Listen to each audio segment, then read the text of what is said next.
Hello students, welcome to my YouTube channel tutorial classes by Garima Singh. हम लोग यहाँ पे पढ़ रहे हैं इंजीनियरिंग मैथमेटिक्स 2 और एकेटी यूनिवर्सिटी का सिलेबस कवर कर रहे हैं। इसमें हम लोग की यूनिट 5 जो इस सिलेबस की इंजीनियरिंग मैथमेटिक्स 2 की लास्ट यूनिट है वो चल रही है। और इसका जो टॉपिक है हमारा आज का, देखिए लाइन इंटीग्रल। क्या होता है ये line integral?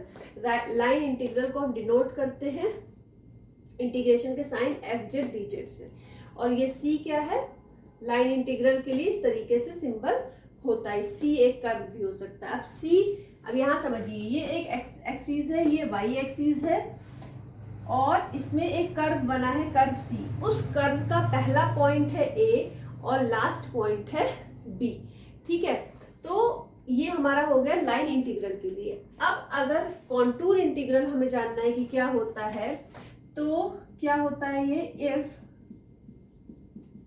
points P0 and Pn coincide, तो क्या होगा? अगर P0 और Pn कोइंसाइड हो जाए, मतलब एक में ही आ जाए दोनों पॉइंट, तो क्या बन जाएगा? so that it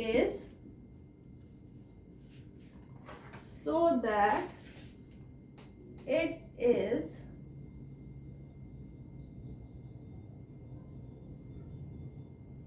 closed curve. If point P0 and Pn coincide, so that it is closed curve.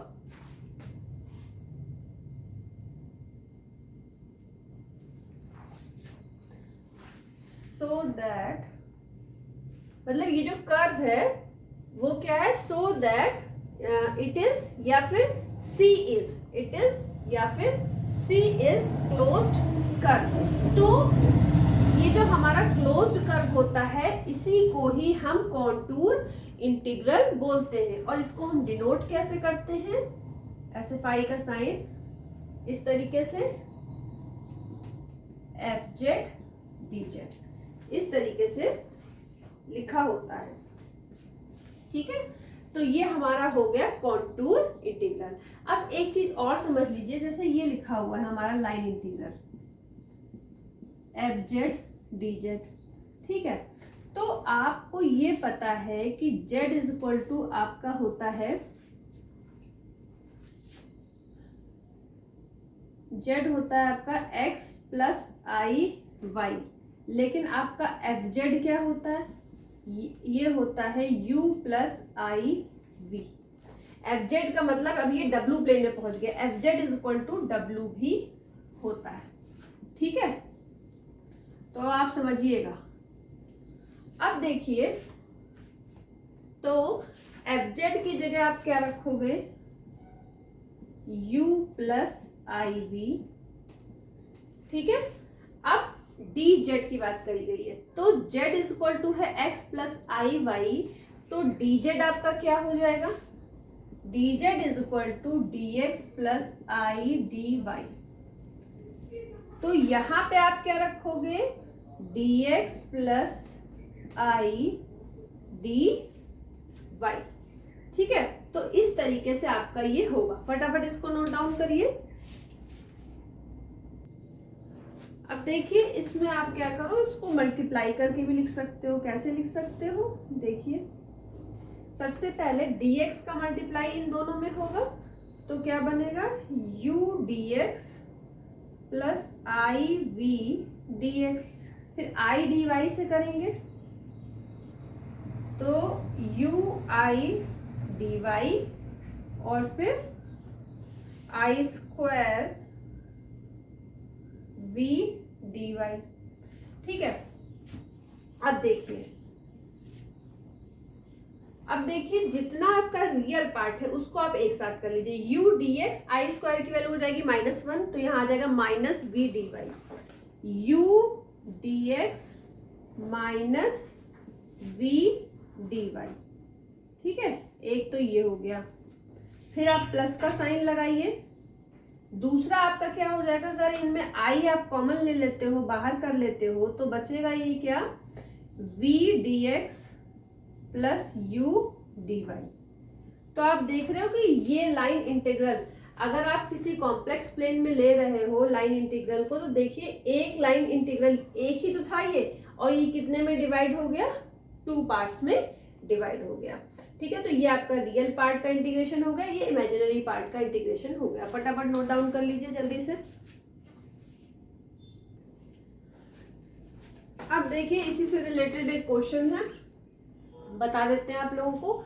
Evaluate 0 से 1 प्लस आई, लिमिट गिवन है, ये गिवन है function x square minus i y d z, क्योंकि complex plane है, along the path. अब दो question given है, x is equal to y पे इवेल्युएट करना है, y is equal to x square पे इवेल्युएट करना है। तो ये जो ये दे रखा रहता है, तो इसमें करना क्या होता है, हमें डी जेड को एक्स वाई की फॉर्म में निकालना पड़ता है।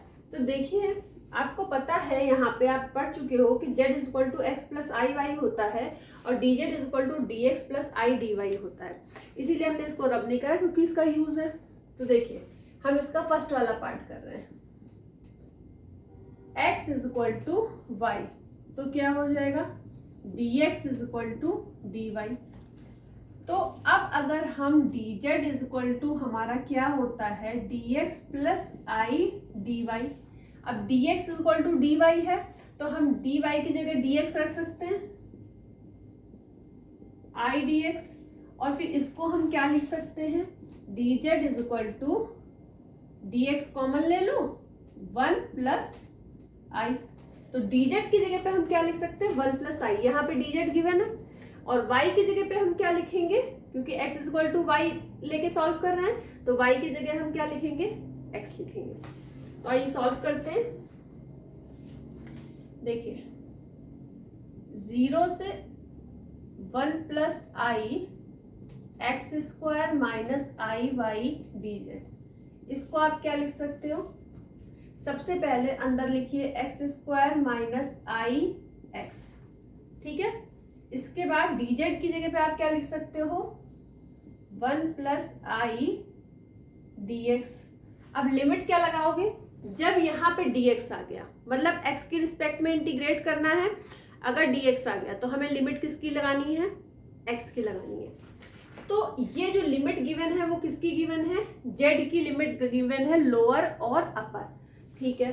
तो अगर z is equal to 0 given है और z इज इक्वल टू हमारा x प्लस आई वाई होता है, इसका मतलब x भी 0 है और y भी 0 है, लोअर लिमिट।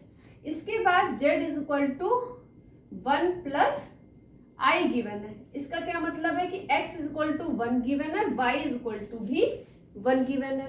अब हमें dx है यहाँ पे, तो लिमिट हमें x की लेनी है, तो 0 से 1, यहाँ 0 लिख दीजिए, यहाँ 1 लिख दीजिए। अब 1 प्लस आई आपका क्या है, कांस्टेंट टर्म है, चाहे तो इसको मल्टीप्लाई कर लीजिए, लेकिन चलो इसको आप बाहर कर लेना 1 प्लस आई, ठीक है। तो 1 प्लस आई आपने बाहर कर लिया, इसको आपने इंटीग्रेट कर दिया, x cube by 3 minus I x square by 2, 0 से 1, ठीक है। अब हम ये सब रब कर देते हैं, तो जिससे आगे क्वेश्चन को हम सॉल्व कर पाए।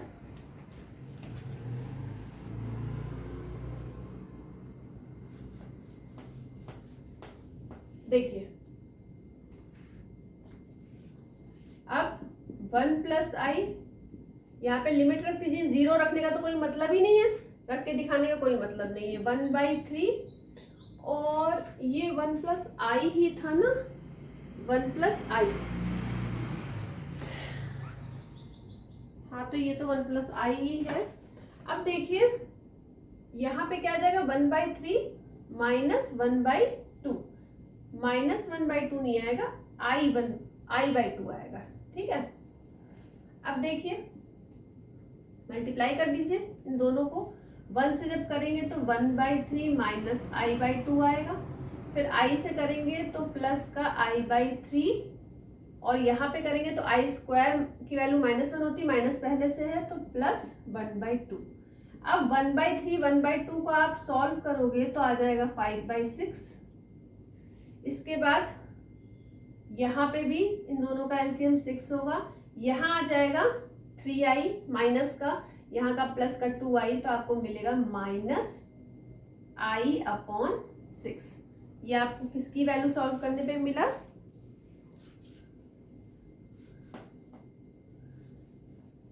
ये वैल्यू मिली आपकी किसकी?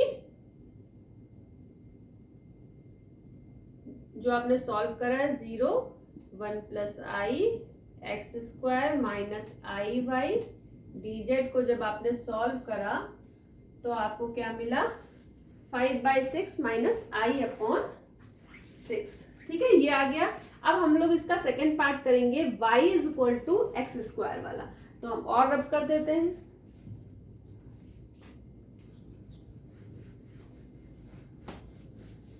ये आप लोगों को दिखाई पड़ रहा है पूरा?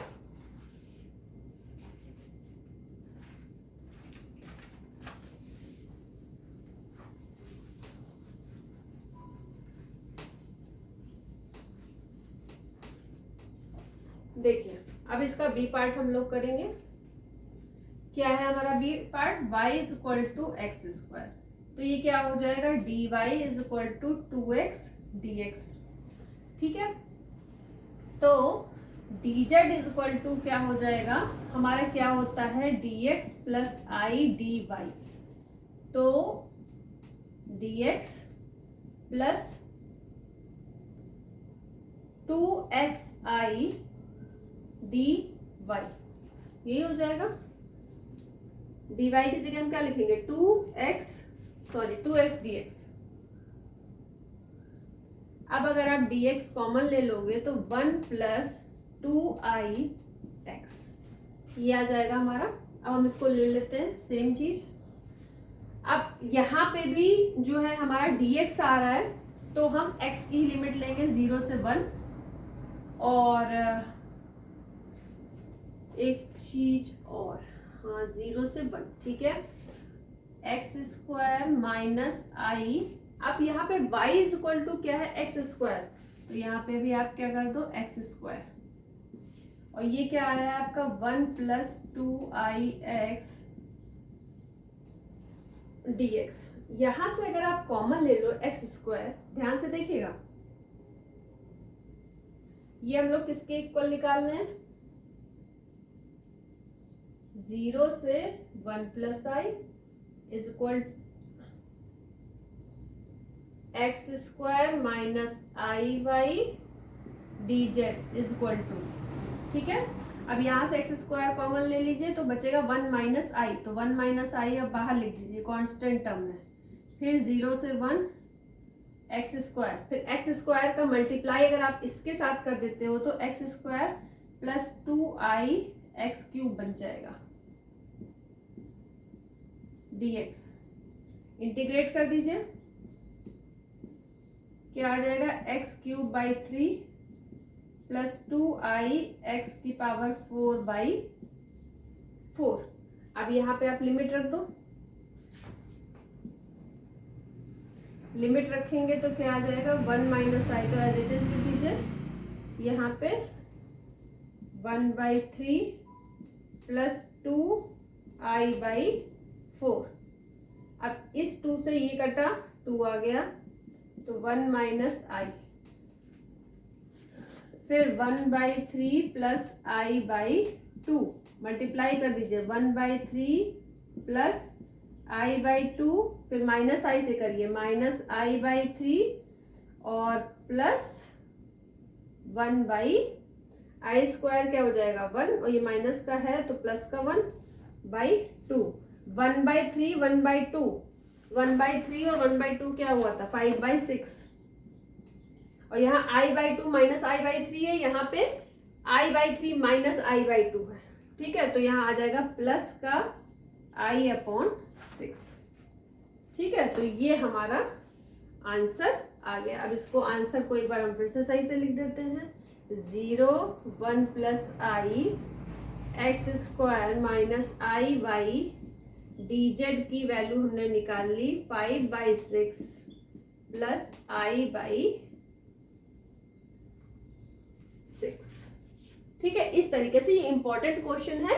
एग्जाम में अगर इसका एक पार्ट पूछा गया केवल तो 2 नंबर में आएगा, दोनों पार्ट पूछ लिए गए तो हो सकता है 10 नंबर में आ जाए ये क्वेश्चन। ठीक है, तो इम्पॉर्टेंट क्वेश्चन है और बहुत ही आसान क्वेश्चन है, आप इसको इजीली कर सकते हैं। तो आज के लिए इतना ही। All the best to all of you. Thank you.